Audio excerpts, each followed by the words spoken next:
நாளுடைய பிரசங்கத்திற்கான வேத வாசிப்பை ஒரு விஷயம் நம்ம வாசிக்க கேட்கலாம். 1 தெசலோனிக்கேயர் 4ஆம் அதிகாரம் 3ஆம் வசனத்தையும் 7ஆம் வசனத்தையும் நான் உங்களுக்காக வாசிக்கிறேன். நீங்கள் பரிசுத்தம் உள்ளவர்கள் ஆக வேண்டும் என்பதே தேவனுடைய சித்தமா இருக்கிறது. 7ஆம் வசனம், தேவன் நம்மை அசுத்தத்திற்கு அல்ல பரிசுத்தத்திற்கு அழைத்திருக்கிறார் என்பதே. நாம் ஒரு விஷயம் கண்களை மூடி நாளுடைய பிரசங்கத்திற்காக தேவனை நோக்கி ஜெபிக்கலாம். எங்களை அளவுக்கு அதிகமாக நேசிக்கிற எங்கள் அன்பின் ஆண்டவரே, இந்த அருமையான பிரசங்க நேரத்திற்காக நாங்கள் வருகிறோம். நீரே எங்களோடு கூட இடைப்பட்டு பேசுகிற ஒரு நேரமாக இந்த நேரம் இருக்கிறது. தேவனே, நாங்கள் வாசிக்க கேட்ட வேத பகுதியிலிருந்து நீர் எங்களோடு கூட இடைப்பட்டு பேசும். நீர் எங்களோடு கூட இடைப்பட்டு பேசாதிருந்தால் நாங்கள் ஒன்றையும் பெற்றுக்கொள்ள மாட்டோம். ஆகவே தேவனே, நீர் எங்களுக்கு இரக்கம் பாராட்டி உடைய வார்த்தையினாலே எங்களை ஆற்றி தேற்றி எங்களுடைய குறைவுகளை எங்களுக்கு உணர்த்தி அதிலிருந்து நாங்கள் மனம் திரும்பவும் எங்களுக்கு நீர் உதவ வேண்டுமா கேட்கிறோம். ஆண்டவரே, கர்த்ததாமே இந்த பிரசங்க நேரத்தை அப்படி ஆசீர்வதிக்கும். இந்த ஜெபத்தை இயேசு கிறிஸ்துவின் மூலமாக ஏறெடுக்கிறோம் எங்கள் நல்ல பிதாவே, ஆமென். இந்த நாள்ல ஒரு தலைப்பின் கீழாக நாம் ஒரு செய்தியை கேட்க இருக்கிறோம். இந்த நாளுடைய செய்திக்கு நாம் எடுத்துக்கொண்ட ஒரு தலைப்பு பரிசுத்த வாழ்க்கை என்று சொல்லி பார்க்கிறோம். அதாவது வேதம் நமக்கு வெளிப்படுத்துகிற பரிசுத்த வாழ்க்கையை பற்றினதான சத்தியத்தை தான் நாம் இந்த நாள்ல பார்க்க போறோம். பரிசுத்த வாழ்க்கை என்று நாம் சொல்லுகிற பொழுது இன்றைக்கு பரிசுத்த வாழ்க்கையை குறித்ததான தவறான புரிதல் அநேகருக்கு உண்டு. கிறிஸ்தவ உலகத்துல பார்க்கிற பொழுது பரிசுத்த வாழ்க்கை என்று சொல்லுகிற பொழுது பல விதங்கள்ல அதை அவர்கள் சிந்தித்து பார்க்கிறார்கள். அப்படி வாழுவதற்கு முயற்சி செய்கிறார்கள். சரிங்களா? இப்ப இந்த தவறான புரிதலை ஒரு கற்பனை கதையாக உங்களுக்கு சொல்லி புரிய வைக்கணும் அப்படின்னு சொன்னா, ஒரு பெரிய கண்காட்சி என்று சொல்லி வைத்துக் கொள்ளுங்க. சரிங்களா? ஒரு பழம், நம்ம சாப்பிட்ற பழ வகைகள் இருக்குது இல்லைங்களா, அந்த பழத்தை குறித்த ஒரு பெரிய கண்காட்சி வைக்கப்பட்டிருக்கிறது. அந்த கண்காட்சிக்கு இவ்வளவு தொகை என்று சொல்லி தொகையை நிர்ணயித்து உலகத்தில் இருக்கிற பல நாடுகள்ல இருக்கிற எல்லா பழங்களும் அங்கே கண்காட்சிக்காக வைக்கப்பட்டிருக்கிறதுன்னு சொல்லி நமக்கு அழைப்பு கொடுக்கிறார்கள். அதற்கு ஒரு 1000மோ 2000மோ ஒரு தொகையை நிர்ணயிக்கிறார்கள்.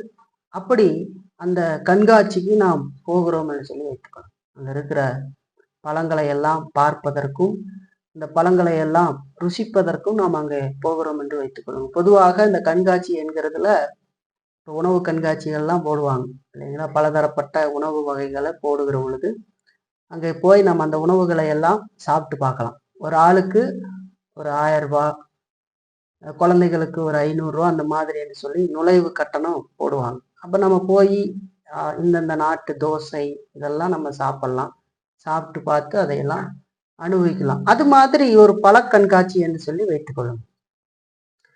நம்ம உள்ள போயாச்சு, போய் பார்த்தா பல வகையான பழங்கள் அங்கங்க வைக்கப்பட்டு அதற்கு கீழே அந்த பழத்தினுடைய பெயர்கள், அந்த பழம் எங்கே விளைகிறது அப்படிங்கிற அந்த நாடு, அந்த நாட்டினுடைய மாநிலம் இல்லைங்களா, ஒரு இடத்தையும் அதுல போட்டிருக்கிறாங்கன்னு சொல்லி வைத்துக்கொள்ளுங்க. நீங்க அப்படியே பாக்குறீங்க பழன்னு சில பழங்கள் நமக்கு தெரிந்த பழங்களாக இருக்கிறது. சில ஆப்பிள், ஆரஞ்சு இதெல்லாம் இருக்கு, திராட்சை இருக்கு, கொய்யாக்காய் இருக்கு. இதெல்லாம் நமக்கு தெரிந்த பழங்கள். தெரியாத பழங்களும் நிறையாக வைத்திருக்கிறாங்க. பார்க்கறதுக்கே கண்ணுக்கு கவர்ச்சியாக ரொம்ப அழகாக இருக்கிறது. சரி, நாம இப்ப கொஞ்சம் கிட்டக்க போறோம். அந்த பழத்தை போய் ருசிச்சு பார்க்கலாம். இது ஒரு விதமான பழமாக இருக்குது, இந்த நாட்டு பழமா இருக்கு, இது என்ன விதமான டேஸ்ட்ல இருக்கும் அப்படின்னு நமக்கு ஒரு ஆசை வருது இல்லைங்களா, நம்ம சாப்பிடாத ஒரு பழத்தை பார்த்தா. அப்படி அந்த பழத்தை போய் இந்த அதுக்கு நேரா ஒருத்தர் நிக்கிறாங்க, இந்த வரிசைப்படுத்தி இருக்கிற இடத்துல நிக்கிறாங்க. அவர் இடத்துல நாம் போய் கேட்கிறோம், இந்த பழத்தை கொஞ்சம் சாப்பிட்றதுக்கு கொடுங்க அப்படின்னு சொல்லி கேட்கிறோம். அப்ப அவர் சொல்றாரு, இது சாப்பிட்ற பழம் இல்ல, இது கண்காட்சிக்கு வைக்கப்பட்டு இருக்கிற ஒரு பழம், பொம்மை பழம் அப்படின்னு சொல்லி சொல்றாங்க. பொம்மை பழமா அப்படின்னு நம்ம தொட்டு பார்த்தா அது ரப்பர்ல இருக்கு. இல்லைங்களா? தூரத்துல இருந்து பார்த்தா எப்படி இருக்குது, அப்படியே அச்சசலா பழம் மாறு. பக்கத்துல போய் பார்த்தா அது ஒரு லப்பர் பழம்.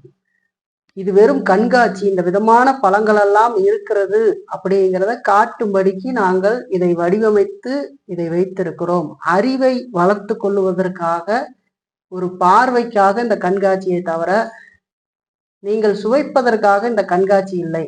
நீங்கள் தவறாக புரிந்து கொண்டு இங்க வந்துவிட்டீர்கள் அப்படின்னு அவங்க சொல்றாங்க. இப்போ இந்த பொய்யான பரிசுத்த வாழ்க்கை இந்த மாதிரிதான் இருக்கும். சில பேரை நம்ம வாழ்க்கையில பார்த்தோம் அப்படின்னு சொன்னா, வெளிப்பிரகாரமாய் பார்க்கிற பொழுது அவர்கள் அந்த விதமாக தென்படுவார்கள். அவங்களுடைய நடவடிக்கைகள், துணி, இல்லைங்களா, இந்த விதமான காரியங்கள், ஒரு பொதுவான இடங்களுக்கு வருகிற பொழுது அவர்களுடைய பேச்சுக்கள், இதையெல்லாம் நம்ம பார்க்கிற பொழுது சில நேரங்கள்ல அவருடைய வாழ்க்கை பரிசுத்தமாக இருப்பது போல நமக்கு தென்படும், இல்லைங்களா? ஆனா கிட்ட போய், கொஞ்சம் நெருக்கமாக போய், கொஞ்சம் பழகி பார்த்தோம் என்று சொன்னா, அவர்களுடைய காரியங்கள் எல்லாம் போலியானது. அவர்கள் ஒரு வேஷதாரிகளாக இருக்கிறார்கள் என்று சொல்லி நாம் அறிந்து கொள்ள முடியும். இந்த உலக மனிதர்கள் ஒரு தத்துவம் மாதிரி ஒன்ன சொல்லி இருக்கிறாங்க. அதை கேட்டா கொஞ்சம் நகைச்சுவையா கூட இருக்கும், இல்லைங்களா? அது சொல்றாங்க, ட்ரெயின் போனதுக்கு அப்புறம் தெரியும் தண்டவாளம், ஒரு மனுஷன்கிட்ட பழகி பாரு அப்புறம் தெரியும் அவன் வண்டவாளம் அப்படின்னு சொல்லி சொல்றாங்க, இல்லைங்களா?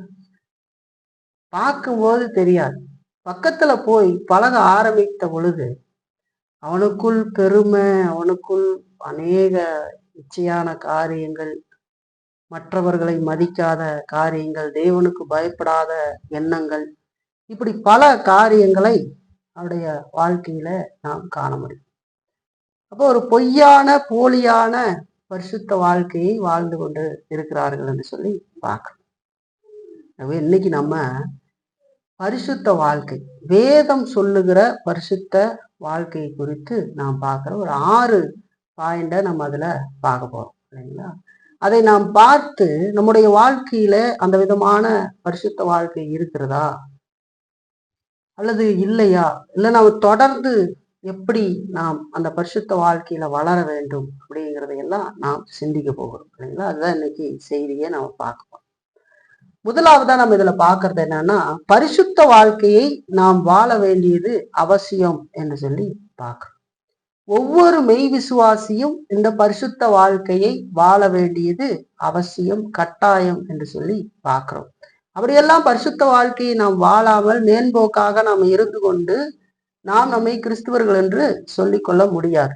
ஏனென்று சொன்னா, பரிசுத்த வாழ்க்கையை குறித்து நாம் வாழ வேண்டிய அவசியத்தை குறித்து வேதம் பல இடங்களில் நமக்கு சொல்லுகிறது. அப்படிப்பட்ட வசன பகுதியைத்தான் நம்ம இப்ப வாசிக்க கேட்டோம், இல்லைங்களா? 1 தெசலோனிக்கேயர் 4ஆம் அதிகாரம் 3:7 வசனத்துல சொல்லுகிற பொழுது, நீங்கள் பரிசுத்தம் உள்ளவர்கள் ஆக வேண்டும் என்பதே தேவனுடைய சித்தமா இருக்கிறதுன்னு சொல்லி ஆண்டவர் சொல்றார். நீங்க பரிசுத்தம் ஆகணுங்கிறது தான் என்னுடைய சித்தம் என்று சொல்லி சொல்றார். அதோடு கூட 7ஆம் வசனத்துல அதுல சொல்லும் போது, தேவன் நம்மை அசுத்தத்திற்கு அல்ல பரிசுத்தத்திற்கே அழைத்திருக்கிறார் என்று சொல்லி பார்க்கிறோம். நாம் ஏற்கனவே அசுத்தத்தில் இருந்தோம். இப்ப நம்மை அழைத்தது நாம் தொடர்ந்து அசுத்தத்தில் வாழ்வதற்கு அல்ல, பரிசுத்தத்திற்கு வாழ்வதற்காகவே அழைக்கப்பட்டிருக்கோம் என்று சொல்லி வேதம் சொல்லுகிறது. இன்னும் ஒரு வசனத்தை நாம் பேதுருவுல பார்க்கலாம். 1 பேதுரு 1ஆம் அதிகாரம் 15ஆம் வசனம் பாருங்க. உங்களை அழைத்தவர் பரிசுத்தராய் இருக்கிறது போல நீங்களும் உங்கள் நடக்கைகள் எல்லாவற்றிலேயும் பரிசுத்தராய் இருங்கள் என்று சொல்லி ஆண்டவரை முன்னாடி வைக்கிறத பார்க்க. நம்மை அழைத்த தேவன் பரிசுத்தராய் இருக்கிறார். அவர் அப்படி பரிசுத்தராய் இருக்கிறது, நாமும் அவரை போல பரிசுத்தமாக நடக்க வேண்டும் என்று சொல்லி அவர் எதிர்பார்க்கிறார். அதாங்க சொல்லுது, உங்களை அழைத்தவர் பரிசுத்தராய் இருக்கிறது போல நீங்களும் உங்கள் நடக்கை எல்லாவற்றிலேயும் பரிசுத்தராய் இருங்கள் என்று சொல்லி சொல்லுகிறத பார்க்க. நாம் தேவனை போல மாறிவிடுவோமா அப்படின்னு கேட்டா இல்லை. அந்த தேவனுடைய குணாதிசயங்களை வேதம் நமக்கு வெளிப்படுத்தி காட்டுகிற அந்த தேவனுடைய குணாதிசயங்களை நாம் நம்முடைய வாழ்க்கையில வெளிப்படுத்தி காட்டுகிறவர்களாக இருக்க வேண்டியது அவசியம் என்று சொல்லி நாம் பார்க்கிறோம், இல்லைங்களா? இப்ப வேதம் சொல்லுகிற விதத்துல நம்ம பார்க்கிற பொழுது, நாம் பரிசுத்த வாழ்க்கையை வாழ வேண்டியது அவசியம் என்று சொல்லி பார்க்கிறோம். அதை நாம் தவிர்க்க முடியாது. வேதம் சொல்லுகிறது, உங்களை அழைத்தவர் பரிசுத்தராய் இருக்கிறது போல நீங்களும் உங்கள் நடக்கைகள் எல்லாவற்றிலேயும் பரிசுத்தராய் இருங்கள் என்று சொல்லி, அதே போல நீங்கள் பரிசுத்தமுள்ளவர்கள் ஆக வேண்டும் என்பதே தேவனுடைய சித்தமாய் இருக்கிறது என்று சொல்லி சொல்லுகிறது. அதோடு கூட தேவன் நம்மை அசுத்தத்திற்கு அல்ல பரிசுத்தத்திற்கே அழைத்திருக்கிறார் என்று சொல்லி சொல்லுகிறது. பவுல் அதை தெளிவா அங்க எழுதுகிறத நாம் பார்க்கலாம். அப்படி சொன்ன பவுல் கலாத்தியர் புத்தகத்துல நமக்கு சொல்லுகிற பொழுது 5ஆம் அதிகாரம் 19 21 வசனம் வரைக்கும் நம்ம பார்த்தோம் அப்படின்னு சொன்னா, மாமிசத்தினுடைய கிரியைகளை நமக்கு வரிசைப்படுத்தி காட்டுகிறதை நாம் பார்க்கிறோம். மாமிசத்தின் கிரியைகள் வெளியரங்கமா இருக்கின்றன அவையாவன அப்படின்னு சொல்லி அசுத்தம், காம விகாரம், பொருளாசை இப்படி பட்டியலிட்டு காட்டுகிறதை நாம் அந்த பகுதியில வாசிக்க முடியும். அப்படி சொன்ன பவுல் அங்கே சொல்லுகிற பொழுது என்ன சொல்றாருன்னு பாருங்களேன். கலாத்தியர்ல எடுத்துக்குங்க. கலாத்தியர் 5ஆம் அதிகாரத்துல நம்ம பார்த்தோம் அப்படின்னு சொன்னா பாருங்க, 19 21 வசனம் வரைக்கும் பாருங்க. மாமிசத்தின் கிரியைகள் வெளியரங்கமாய் இருக்கின்றன அவையாவன விபச்சாரம், வேசித்தனம், அசுத்தம், காமவிகாரம், விக்கிர ஆராதனை, பில்லி சூனியம், பகைகள், விரோதங்கள், வைராக்கியங்கள், கோபங்கள், சண்டைகள், பிரிவினைகள், மார்க்க பேதங்கள், பொறாமைகள், கொலைகள், வெறிகள், களியாட்டுக்கள் முதலானவைகளை. இப்படிப்பட்டவைகளை செய்கிறவர்கள் தேவனுடைய ராஜ்யத்தை சுதந்திரிப்பதில்லை என்று முன்னே நான் சொன்னது போல இப்பொழுதும் உங்களுக்கு சொல்லுகிறேன் என்று சொல்லி சொல்றார். அப்ப இங்க என்ன சொல்றார் பவுல்? இப்படிப்பட்டதை செய்கிற மனிதன், அதாவது பரிசுத்த வாழ்க்கைக்கு எதிரான பாவகரமான காரியத்தை செய்கிற மனிதன் தேவனுடைய ராஜ்யத்தை சுதந்திரிப்பதில்லை என்று சொல்லி சொல்றார். இப்ப நம்ம பரிசுத்தமாக வாழ வேண்டியது அவசியம் என்று சொல்லி பார்க்கணும். அதே பவுல் எபேசியருக்கு எழுதுகிற பொழுது அதே விதமான வார்த்தைகளை சொல்லுகிறத நம்ம பார்க்க முடியும் வேதத்துல. பாருங்க, எபேசியர் 5ஆம் அதிகாரம் பாருங்க. 5ஆம் அதிகாரத்துல 3ஆம் வசனம் பாருங்க. 3ஆம் வசனத்துல நமக்கு சொல்லுகிற பொழுது, பரிசுத்தவான்களுக்கு ஏற்றபடி வேசித்தனமும் மற்ற எந்த அசுத்தமும் பொருளாசையும் ஆகிய இவைகளின் பேர் முதலாய் உங்களுக்குள் சொல்லப்படவும் கூடாது என்று சொல்லி சொல்றார். அப்படி சொல்லி 5ஆம் வசனத்துல சொல்லும் போது, விபச்சாரக்காரனாவது, அசுத்தனாவது, விக்கிரக ஆராதனைக்காரனாகிய பொருளாசைக்காரனாவது தேவனுடைய ராஜ்யமாகிய கிறிஸ்துவின் ராஜ்யத்தில் சுதந்திரம் அடைவதில்லை என்று அறிந்திருக்கிறீர்களே என்று சொல்லி சொன்ன. கலாத்தியர்ல சொன்ன அதே காரியத்தை இங்கே மறுபடியுமாக பவுல் சொல்றத பார்க்கிறோம். இப்ப எபேசியர் 5:3 சொல்லுகிற பொழுது, இவைகளின் பேர் முதலாய் உங்களுக்குள் சொல்லப்படவும் கூடாது என்று சொல்லி சொல்றார். அதனுடைய சாயலே இருக்கக்கூடாதுன்னு சொல்றார். அப்ப பரிசுத்த வாழ்க்கை வாழ வேண்டியது ஒவ்வொரு கிறிஸ்தவனுடைய அவசியமான கடமை, பொறுப்பு என்று சொல்லி பார்க்க. நாம் ரட்சிக்கப்படுகிறோம். ரட்சிக்கப்பட்டதுக்கு பின்பதாக ஏனோ தானோ என்று வாழ்ந்துவிட்டு நாம் பரலோகத்தை போய் அடைவோம் என்று சொல்லி நாம் நினைத்தோம் என்று சொன்னால் அது இல்லை என்று சொல்லி பார்க்கிறோம். ஆகவே பரிசுத்த வாழ்க்கை இருக்க வேண்டிய இடத்துல அசுத்தமான எதுவும் இருக்க முடியாது என்று சொல்லி நாம இந்த வசன பகுதிகளில் இருந்து முதலாவது அறிந்து கொள்ளுகிறோம், இல்லைங்களா? அப்போ பொம்மை மாதிரி ஒரு வாழ்க்கையை நாம் வாழ முடியாது.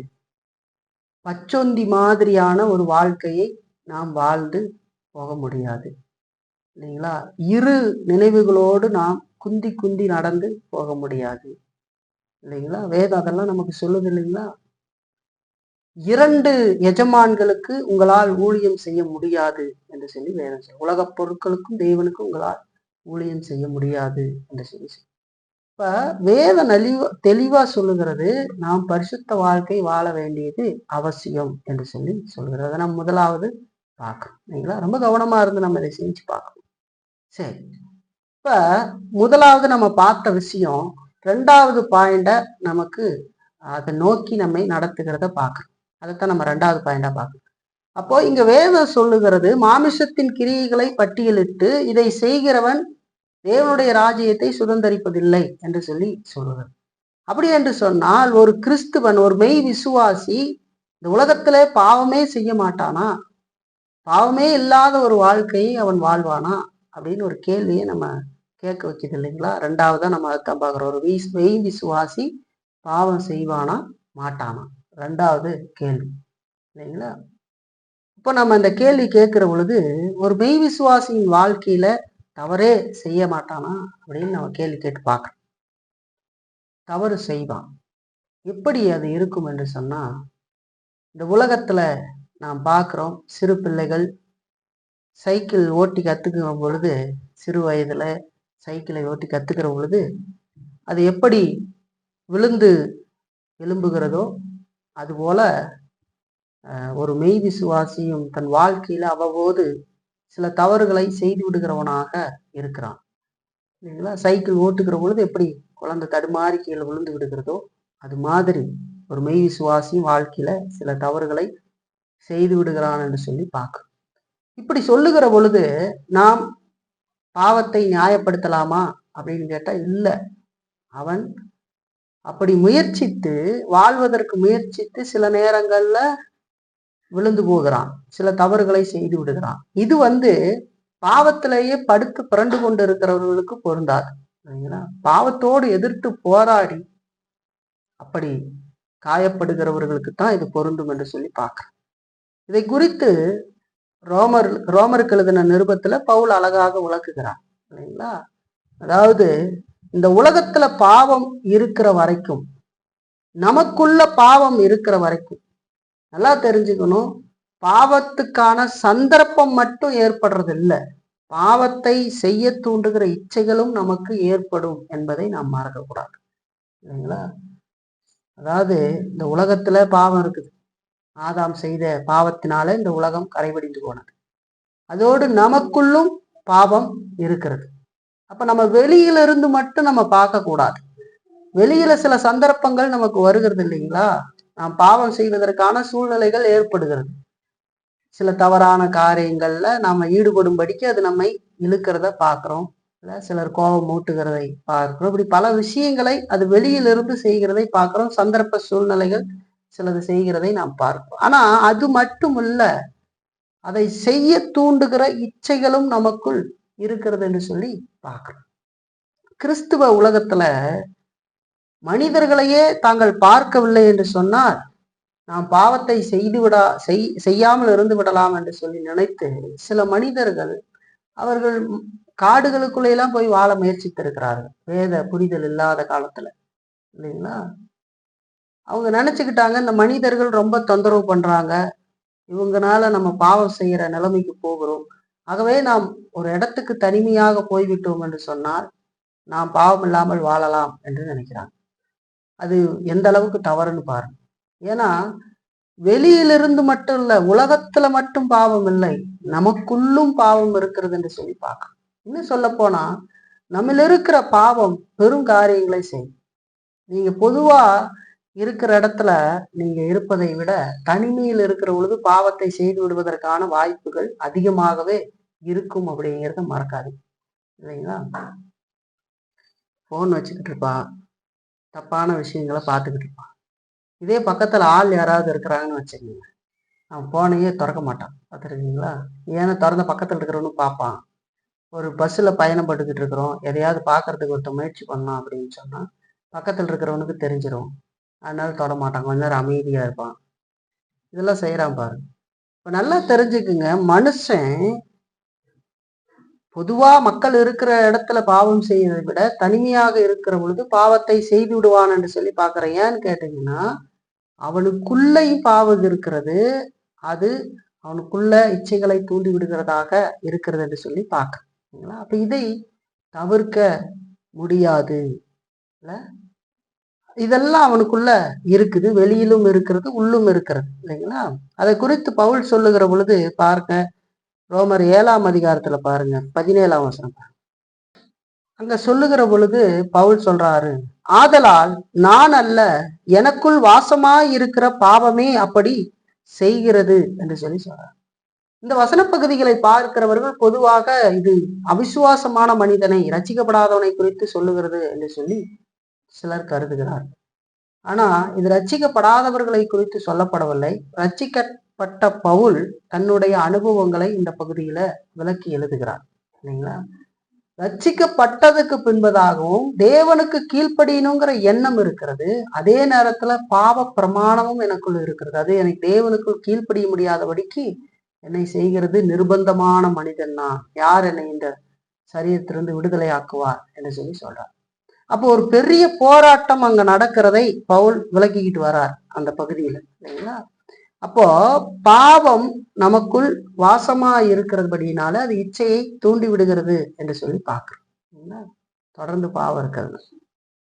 அதை யாக்கோபும் கூட சொல்றார். யாக்கோபு புத்தகத்துல பாருங்க, 1ஆம் அதிகாரம் 14-15 வசனம் பாருங்க. அவனவன் தன் தன் சுய இச்சையினாலே இழுக்கப்பட்டு சிக்குண்டு சோதிக்கப்படுகிறான். பின்பு இச்சையானது கற்பம் தரித்து பாவத்தை பிறப்பிக்கும். பாவம் பூர்ணமாகும் போது மரணத்தை பிறப்பிக்கும் என்று சொல்லி சொல்றத நாம் பார்க்கிறோம் சரிங்களா. இங்க என்ன சொல்றாரு? நமது சுய இச்சைகள்னாலே இழுக்கப்பட்டு நாம் சோதிக்கப்படுகிறோம் என்று சொல்லி சொல்றாரு. பின்னாடி என்ன பண்றோம்? அந்த இச்சையானது கற்பம் தரித்து பாவத்தை பிறப்பிக்கிறது என்று சொல்லி பார்க்கணும் சரிங்களா.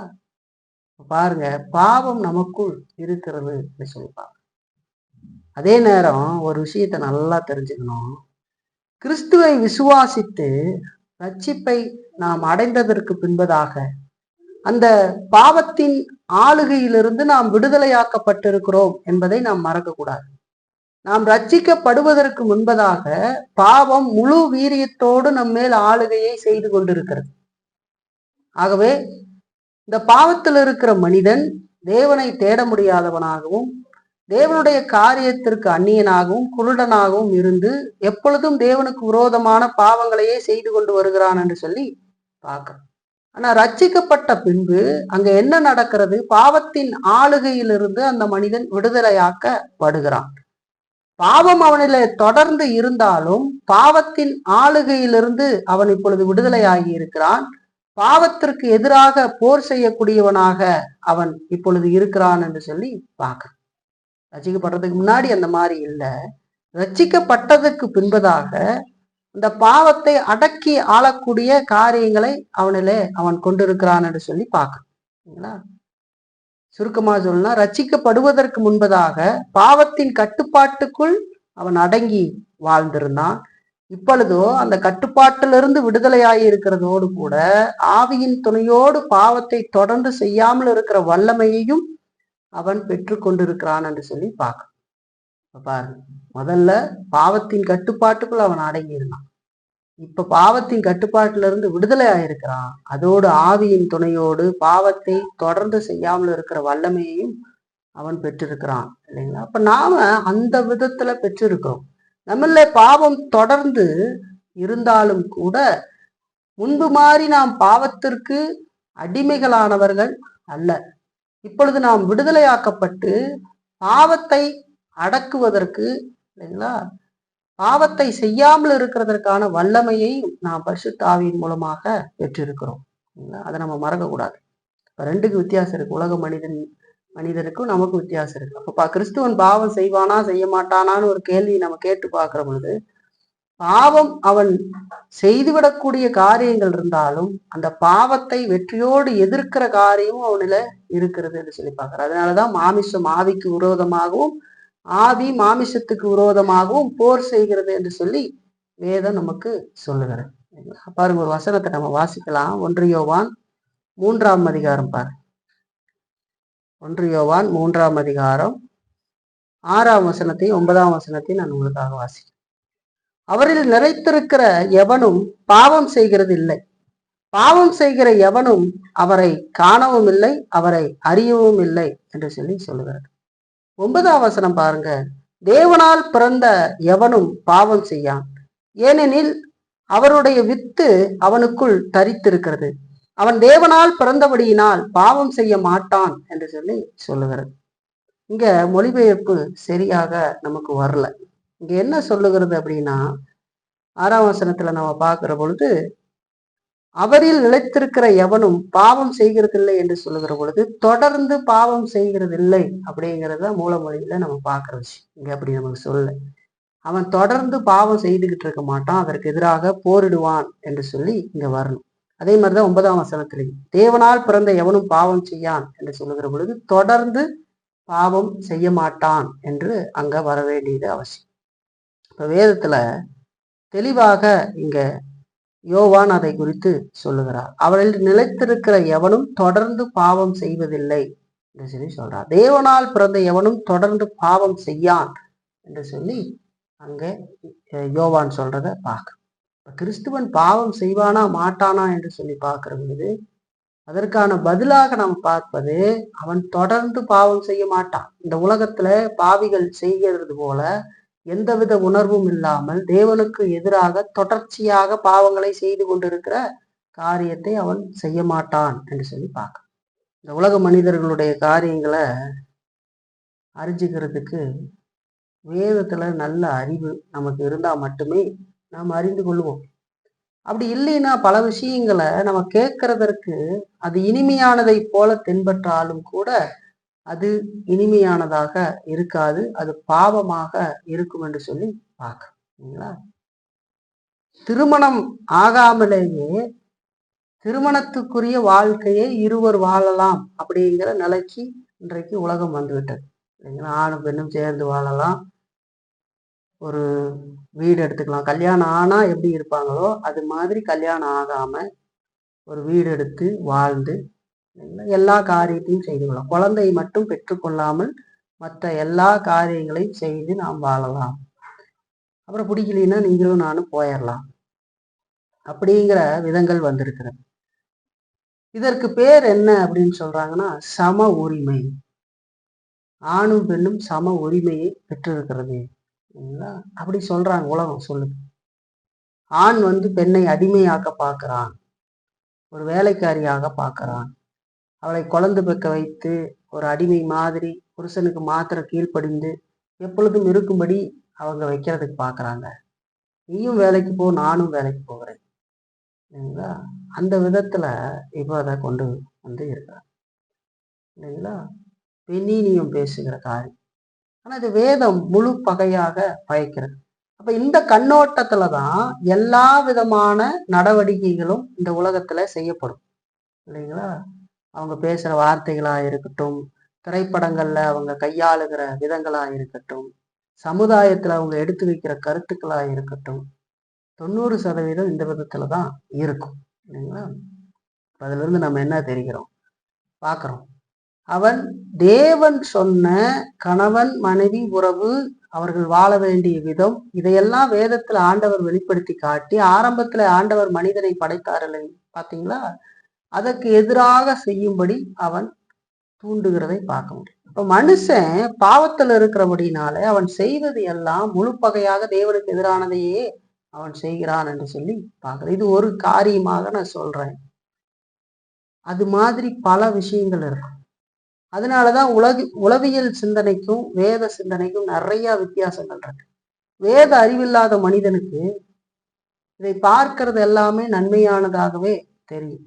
ரொம்ப நல்லா இருக்குது, இது கேட்கறதுக்கு நல்லா இருக்குது அப்படின்னு தோணும். ஆமா இது கரெக்டு தானே அப்படின்னு தோணும். அதுக்கு காரணம் என்ன சொன்னா வேதத்தின் அடிப்படையில நாம் சிந்திக்க தவறி விடுகிறோம். ரட்சிக்கப்பட்ட மனிதனாலதான் அப்படி சிந்திக்க முடியும். ரட்சிக்கப்பட்ட மனிதனாலும் கூட வேதத்துல நல்லறிவை வளர்த்தி கொள்ளுகிற பொழுதுதான் அவன் அப்படி சிந்திக்க முடியும். இந்த உலகத்தை வேத பார்வை கொண்டு பார்க்க. அப்ப ஒரு கிறிஸ்துவன் இந்த உலகத்துல பாவம் செய்யாமல் இருப்பானான்னு கேட்டா அவன் பாவத்தை அவ்வப்போது செய்துவிடக் கூடும். ஆனாலும் கூட அவன் உலகத்தானை போல தொடர்ந்து பாவம் செய்கிறவனாக, எந்த உணர்வும் இல்லாதவனாக, தேவ பயம் இல்லாதவனாக, தேவனுக்கு விரோதமான காரியங்களை செய்கிறவனாக இருக்க மாட்டான் என்று சொல்லி பார்க்கறீங்களா. இப்ப கிறிஸ்துவை நாம் நேசிக்கிறது தான், கிறிஸ்துவை நாம் நேசித்ததுனாலதான் இப்போ நாம் பாவத்தை வெறுக்கிறோம் அப்படிங்கிறத நாம் முதல்ல கிறிஸ்து நம்மள இல்லைன்னா நாம் பாவத்தை வெறுக்க மாட்டோம். அதோடு கூட இந்த பாவத்தோடு எந்த தொடரும் வைத்து கொள்ளாமல் நாம் இருக்க விரும்புவதற்கு காரணமும் நாம் ஆண்டவருடைய ரட்சிப்பை பெற்றிருக்கிறதாலதான். இப்ப சில நேரங்கள்ல இப்படிப்பட்ட மனிதன் தேவ பிள்ளை பாவம் செய்து விட்டாலும் கூட அவன்ல ஒரு பெரிய குற்ற உணர்வு இல்லைங்களா? தேவனை நேசிக்கிற, அதாவது நம்மை நேசிக்கிற கிறிஸ்துவை நாம் அலட்சியப்படுத்தி விட்டோமே அப்படிங்கிற வேதனை ஒரு புறம், இன்னொரு புறம் பரிசுத்தாவியானவரை நாம் துக்கப்படுத்தி விட்டோமே அப்படிங்கிற வேதனை. இப்படி பல வேதனைகளை அவன் அடைந்து கர்த்தருடைய மன்னிப்பை நாடி ஓடி வருகிறான் என்று சொல்லி பார்க்கலாம். இப்ப இதை நம்ம நல்லா தெளிவா புரிஞ்சுக்கணும். இந்த விதத்துல எல்லாம் உலக மனிதர்கள் இருக்க மாட்டார். இப்ப கிறிஸ்துவன் பாவம் செய்வானா மாட்டானா அப்படின்னு ஒரு கேள்வி கேட்டு பார்த்தா, அவன் பாவத்தை செய்துவிடக்கூடிய நிலையில் இருந்தாலும் அதே நேரத்துல பாவத்துக்கு எதிராக போர் செய்கிறவனாக இருக்கிறான். ஒருவேளை அவன் பாவம் செய்து விட்டான் என்று சொன்னால் அவனுடைய வாழ்க்கையில் அவன் குற்ற உணர்வினால் பாதிக்கப்பட்டு தன்னை நேசித்த கிறிஸ்துவை அலட்சியப்படுத்தி விட்டோமே என்கிற வேதனையும், பரிசுத்த ஆவியானவரை துக்கப்படுத்தி விட்டோமே என்கிற வேதனையும் அவனில் உண்டாகி அவன் கர்த்தருடைய மன்னிப்பை நாடி ஓடி வருகிறான் என்று சொல்லி பார்க்க. ரெண்டாவது நம்ம அதை பார்க்க. சரி, மூணாவதா நம்ம பார்க்கறது என்னன்னா, பரிசுத்த வாழ்க்கை குறித்த தப்பான எண்ணங்கள். பொதுவா இந்த கரஸ்மெட்டிக் இயக்கத்தை சேர்ந்தவர்கள், பெந்தகோஸ்தே இயக்கத்தை சேர்ந்தவர்கள் எல்லாம், இந்த மாதிரி இயக்கத்தை சேர்ந்தவர்கள் எல்லாம் கிறிஸ்துவ வாழ்க்கையில எல்லாம் சுலபமா நடந்துரும் அப்படின்னு எதிர்பார்க்கிறாங்க. இல்லைங்களா? எல்லாமே நம்முடைய வாழ்க்கையில சுலபமாக நடக்கும், கிறிஸ்துவ வாழ்க்கையில போராட்டமே இருக்கக்கூடாது அப்படிங்கிறது அவர்களுடைய முடிவாக இருக்கிறது.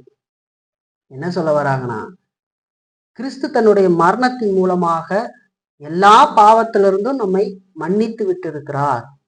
ஆகவே இனி பாவம் நம்முடைய வாழ்க்கையில தலையே காட்டக்கூடாது அப்படிங்கிறது தான் அவர்கள் புரிந்து வைத்திருக்கிற ஒரு காரியம்.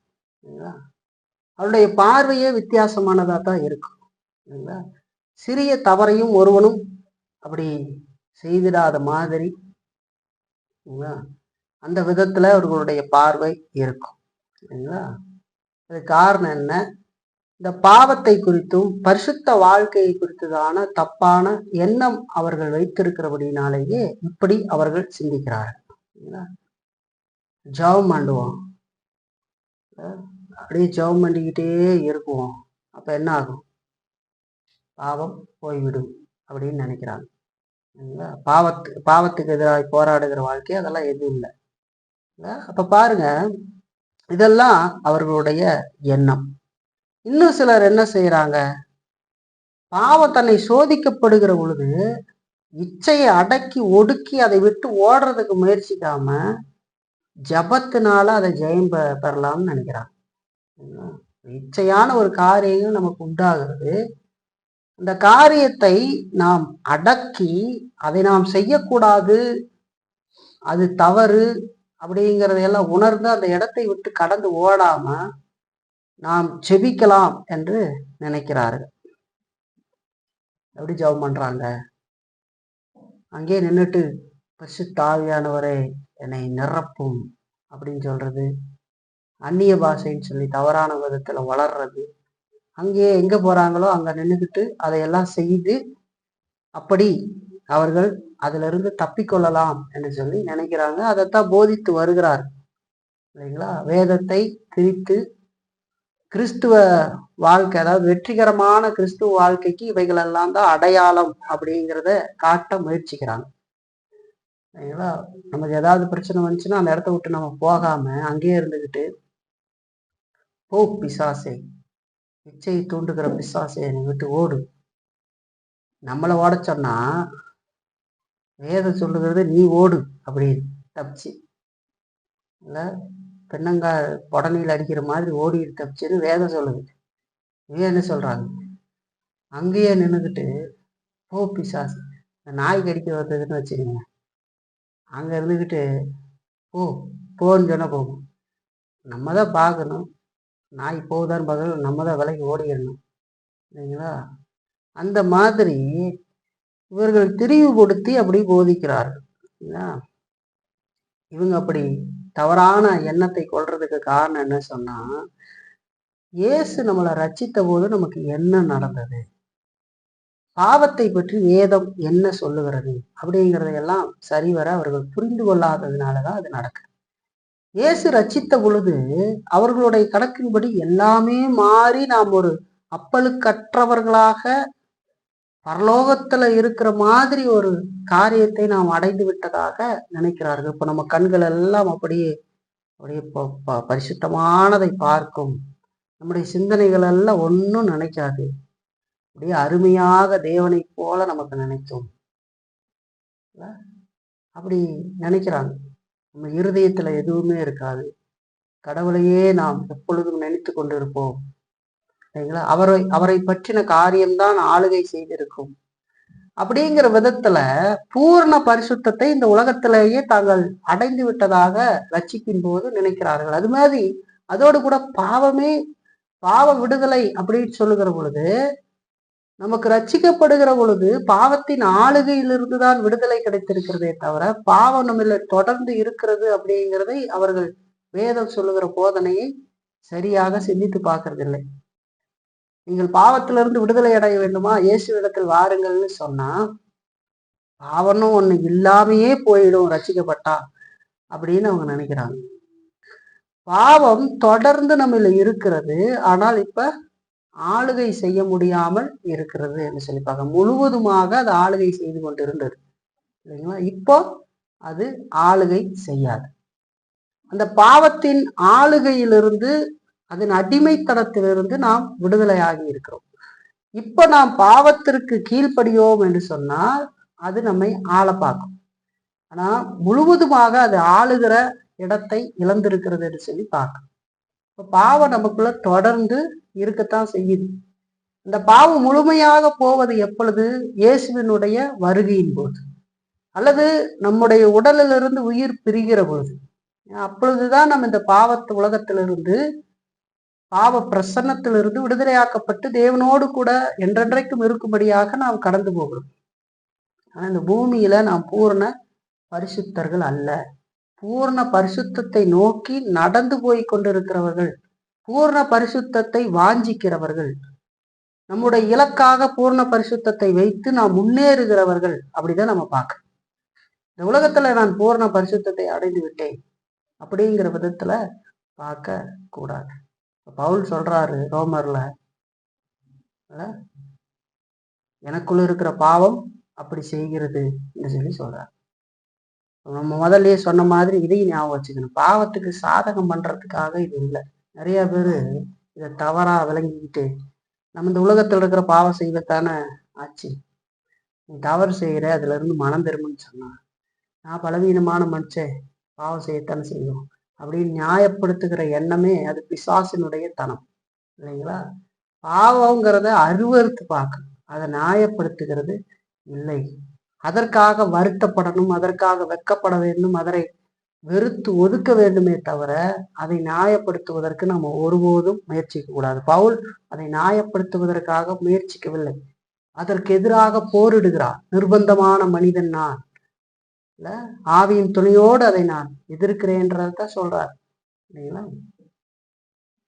அப்ப மூணாவது நம்ம பார்க்கிறோம் பரிசுத்த வாழ்க்கை குறித்த தப்பான எண்ணம் இல்லைங்களா?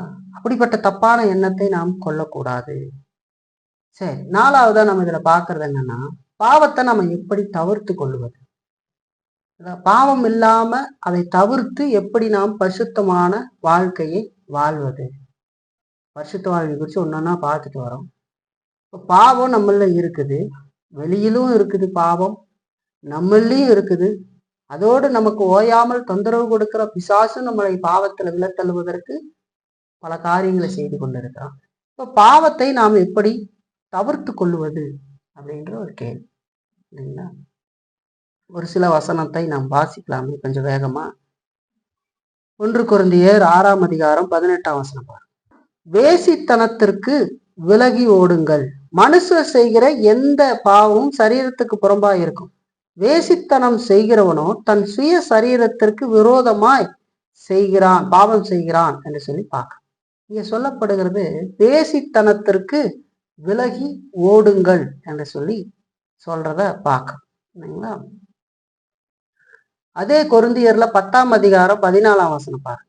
ஆகையால் எனக்கு பிரியமானவர்களே, விக்கிரக ஆராதனைக்கு விலகி ஓடுங்கள் என்று சொல்லி சொல்லுவாங்க. அங்க சொன்னார் வேசித்தனத்திற்கு விலகி ஓடுங்கள் என்று சொல்லி, இங்க சொல்றாரு விக்கிரக ஆராதனைக்கு விலகி ஓடுங்கள் என்று சொல்லி சொல்றாரு. அதோட 1 தீமோத்தேயு 6:11 பாருங்க. 1 தீமோத்தேயு 6:11 நம்ம பார்த்தோம்னா, நீயோ தேவனுடைய மனுஷனே, இவைகளை விட்டோடி நீதியையும் தேவ பக்தியையும் விசுவாசத்தையும் அன்பையும் பொறுமையையும் சாந்த குணத்தையும் அடையும்படி நாடு என்று சொல்லி பவுல் தீமோத்தேயுக்கு சொல்றாரு. எதை விட்டு ஓடுங்கிறாரு? 10ஆம் வசனம் சொல்லுகிறது, பண ஆசை எல்லா தீமைக்கும் வேறாயிருக்கிறது. சிலர் அதை இச்சித்து விசுவாசத்தை விட்டு வழுவி அநேக வேதனைகளாலே தங்களை உருவ குத்தி கொண்டார்கள். நீயோ தேவனுடைய மனுஷனே, இவைகளை விட்டோடி என்று சொல்லி சொல்றார். பண ஆசையை விட்டு ஓடு என்று சொல்லி சொல்றார். வேசித்தனத்தை விட்டு போக சொல்றாரு, விக்கிர ஆராதனை விட்டு போக சொல்றாரு, பண ஆசையை விட்டு ஓட சொல்லி சொல்றத நாம் பார்க்கலாம். இன்னொரு வசனத்தை வாசிக்கலாம். 2 தீமோத்தேயு 2:22 பாருங்க.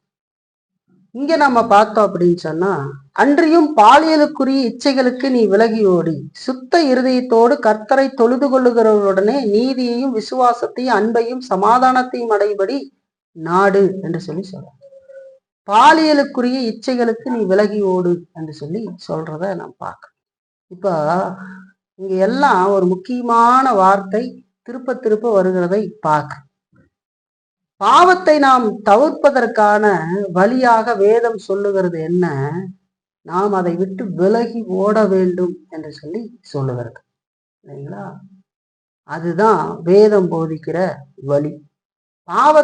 இருக்கிற அந்த சூழ்நிலைகளிலேயே நாம் இருந்து கொண்டு நாம் அதற்கு விரோதமாக ஓடாமல் இல்லைங்களா, நாம் அதை அரவணைத்து அப்படி நடத்துகிற மாதிரி நினைச்சோம்னா நாம் பாவம் செய்யத்தான் போறோம் சரிங்களா? விலகி ஓடு அப்படிங்கிறது என்ன? ஒரு உதாரணமா நம்ம யோசேப்பை பார்த்தோம்னு சொன்னா, யோசேப்பு பாவம் செய்கிற ஒரு சூழ்நிலை போத்திபாரனுடைய மனைவியின் இடத்திலிருந்து வருகிற பொழுது, நான் இப்படி பெரிய பொல்லாப்பை தேவனுக்கு முன்பாக எப்படி செய்வேன் என்று சொல்லி அந்த இடத்தை விட்டு ஓடி போயிடுறார் இல்லைங்களா? இப்ப பாவத்தால நம்முடைய இருதயம் பாவத்தால நம்முடைய இச்சைகள் தூண்டப்படுகிற பொழுது யோசேப்பு மாதிரி அந்த இடத்தை விட்டே நம்ம ஓடுறதுக்கு பழக வேண்டியது அவசியம் இல்லைங்களா? இப்போ ஒரு மனுஷன் விசுவாசியாக இருக்கிறதுனால இது தானாக அவள்ல நடக்கும்னு நம்ம நினைக்க கூடாது இல்லைங்களா? அப்படியே நம்ம பாட்டுக்கு ஆண்டவர் நம்மளை அப்படியே கொண்டுட்டு போவாரு இல்ல, நம்ம செய்ய வேண்டிய பொறுப்புகள் இருக்கிறது. அது நம்ம இடத்துல ஆண்டவர் எதிர்பார்க்கிறார் இல்லைங்களா? அப்போ ஒரு கிறிஸ்துவனா நம்ம இருக்கிறதுனால இது தானாகவே நம்மள நடக்கும் அப்படின்னு நினைக்க கூடாது. கிறிஸ்துவ வாழ்க்கைக்கு வேதம் நம்மை பொறுப்பாளியாக ஆக்குகிறது. நாம் பரிசுத்தமான வாழ்க்கை வாழுகிற அந்த காரியத்துக்கு நம்மை பொறுப்பாளியாக ஆக்குகிறது. நம்முடைய கடமை பொறுப்புகளை ஆண்டவர் சொல்லுகிறது. ஆகவே பரிசுத்த வாழ்க்கையை நடத்துவதற்கான எல்லா நடவடிக்கைகளையும் நாம் தான் கர்த்தருடைய துணையோடு எடுக்க வேண்டும் என்று சொல்லி பார்க்கணும். கடவுளுடைய துணை நமக்கு இருக்கணும். இந்த துணையோடு நாம் எல்லா நடவடிக்கைகளையும் எடுக்க வேண்டும். இப்போ பாவம் நம்ம சோதிக்கிற பொழுது நம்ம ஓடணும் அப்படின்னு சொன்னோன்னே அது ரொம்ப ஈஸின்னு நினைச்சிடாது. ஓடணும், யோசேப்பு ஓடின மாதிரி ஓடணும் அப்படின்னு நினைச்சீங்கன்னா அப்படி நீங்க ஓட முடியாது. அப்படி ஓடுறதுக்கு நம்முடைய சரீரத்தையும் மனதையும் நாம் பயிற்சிக்க வேண்டியது அவசியம் என்று சொல்லி பார்க்க. பயிற்சி கொள்ளாத மனமும் இந்த உடலும் அப்படி ஓடாது. நல்லா தெரிஞ்சுக்கணும். படிக்கிறதுக்கு நல்லா இருக்கு, யோசேப்பு ஓடி போனாரு அப்படின்னு சொல்லி பேசுவதை கேட்பதற்கு நல்லா இருக்கு. அதே சூழ்நிலை வருகிற பொழுது, அது போன்ற வேறொரு சூழ்நிலைகள் வருகிற பொழுது அந்த இடத்துல அப்படி இருக்க மாட்டான் இல்லைங்களா? அப்ப பயிற்சி படாத அந்த மனமும் என்ன செய்யும்? பயிற்சி படாத அந்த இருதயம் இச்சைகளுக்கு தன்னை லகுவாக ஒப்பு கொடுத்து விடும் என்று சொல்லி பார்க்க. யோசேப்பு பாவத்தை விட்டு விலகி ஓடுனதற்கு காரணம், யோசேப்பு தன்னுடைய அந்த உடலையும் அந்த மனதையும் கடின பயிற்சிக்கு உட்படுத்தி இருந்தார் என்று சொல்லி பார்க்க.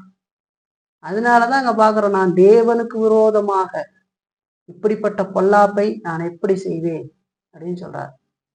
சரிங்களா? நல்லா தெரிஞ்சுக்கணும்.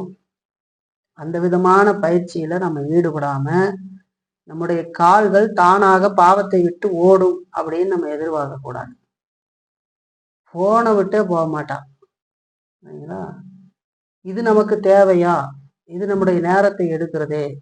ஒரு மணி நேரத்தை இது எடுத்துக்கொண்டிருக்கிறது. 24 மணி நேரத்துல 1 மணி நேரத்தை நான் விரயப்படுத்திட்டேனே அப்படிங்கெல்லாம் சிந்திக்க மாட்டான். அதுக்கு பயிற்சிக்க மாட்டான்.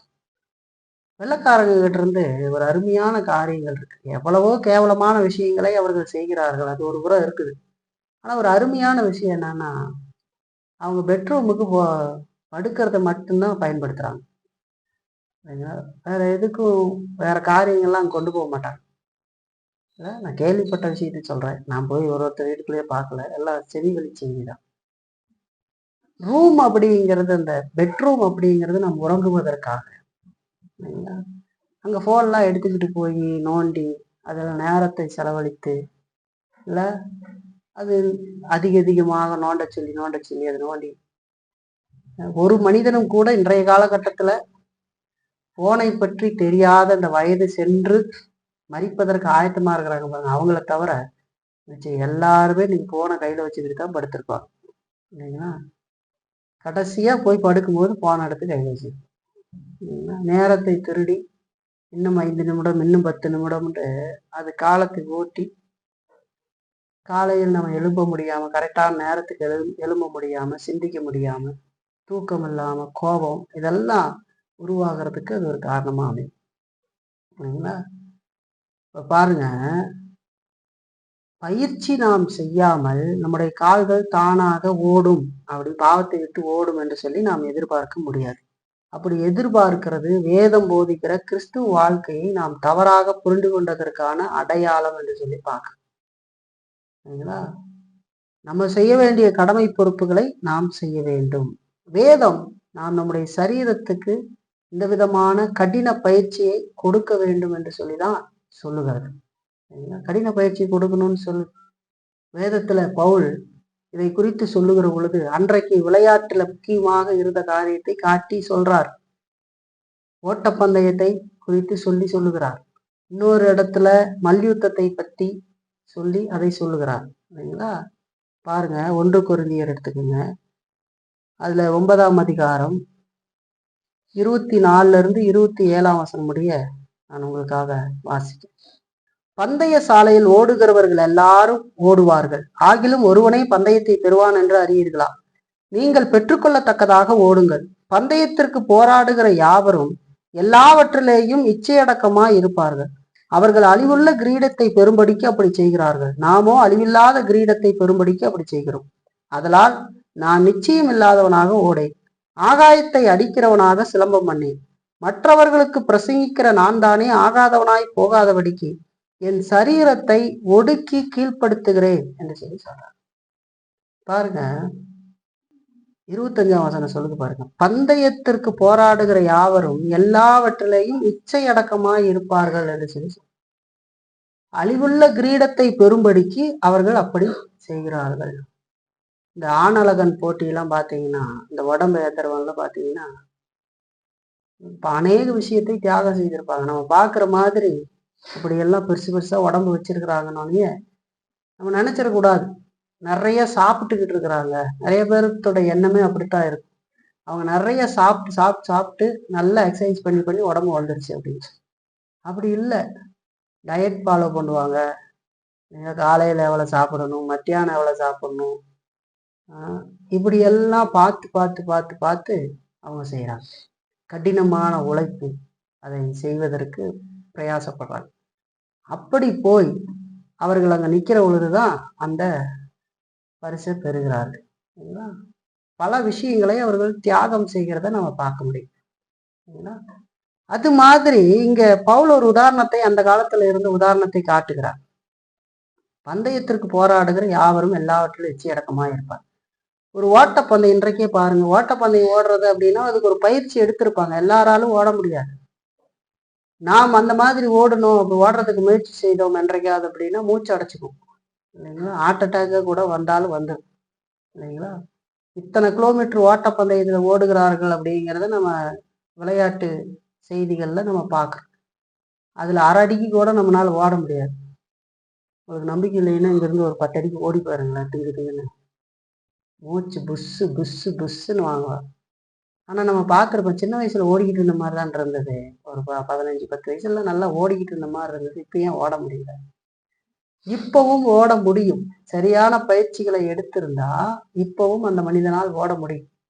ஆனா பயிற்சி பெறாததுனால இப்ப நம்மளால ஓட முடியாது. இப்ப பாருங்க, அப்ப பயிற்சியை விட்ட உடனேயே நம்ம என்ன பண்றோம்னா, அதை நம்மால் செய்ய முடியல. இல்லைங்களா? இப்ப இங்க பவுல் சொல்றாரு, அழிவுள்ள கிரீடத்தை பெறும்படிக்கு அவர்கள் அப்படி தங்கள் சரீரத்தை அடக்கி ஒடுக்குறாங்க. அப்பதான் அதை அடைய முடியும்.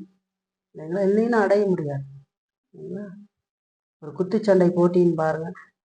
இப்போ ரீசெண்டா மைக் டைசன் இதெல்லாம் கேள்விப்பட்டிருக்கீங்களா? அந்த ஒரு குத்துச்சண்டை நடந்தது. அவருக்கு 58 வயசு. இந்த பையனுக்கு 27 வயசு. 20 வருஷத்துக்கு முன்னாடி குத்துச்சண்டை போட்டியில அவர் இறங்குறாரு.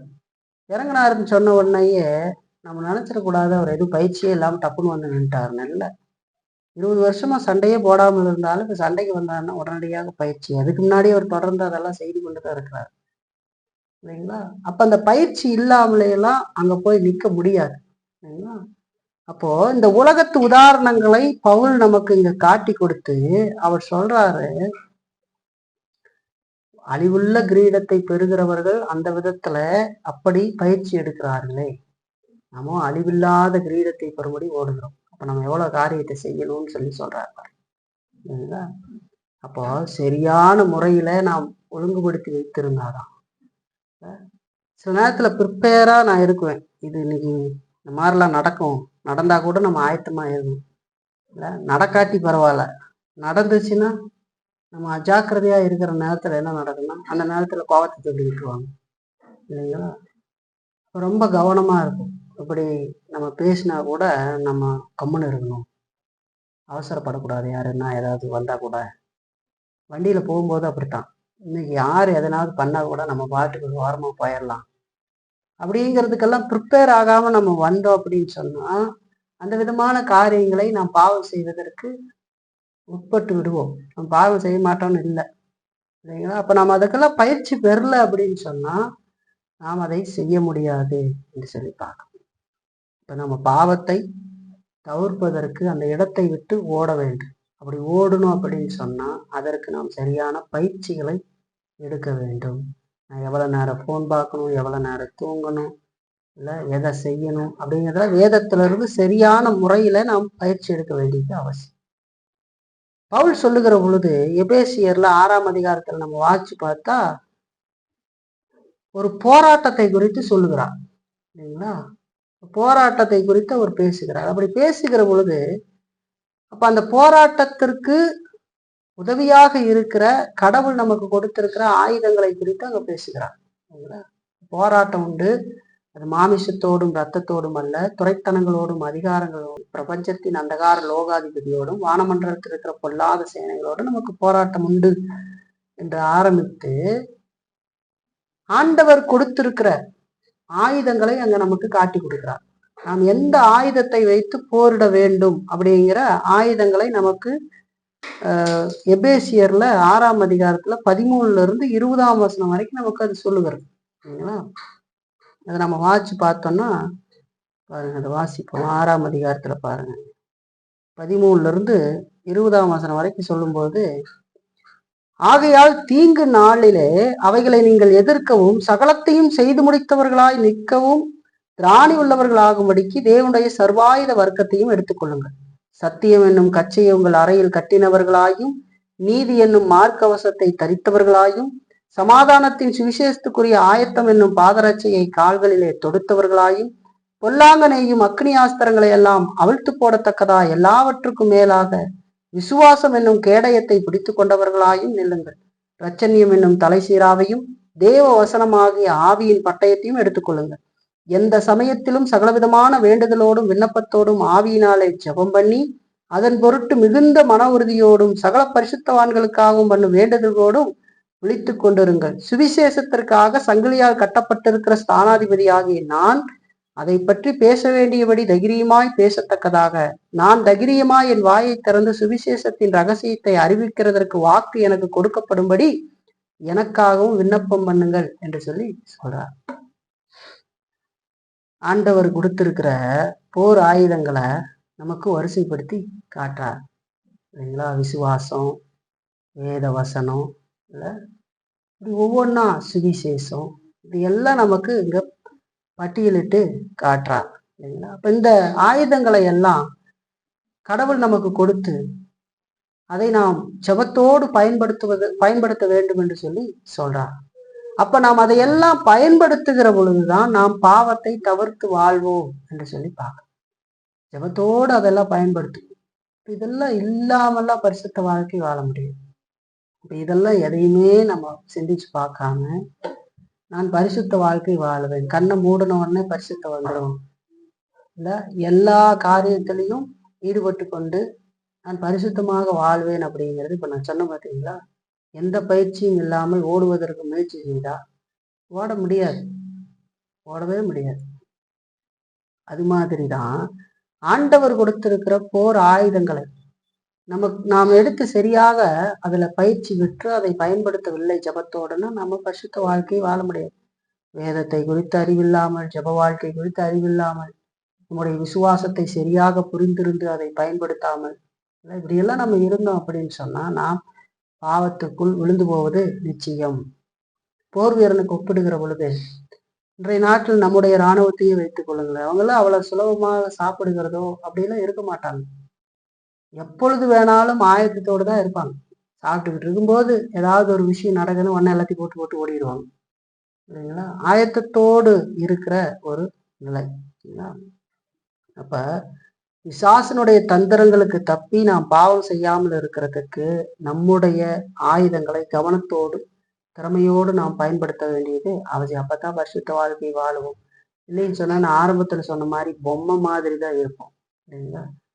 சிலர் சொல்றதெல்லாம் என்னன்னா, நான் நான் முயற்சி பண்றேன் அப்படின்னு சொல்றோம். என்ன முயற்சி பண்ணீங்க அப்படின்னு கேட்டா அதற்கும் வேதம் சொல்லுகிறதற்கும் எந்த தொடர்பும் இல்லை.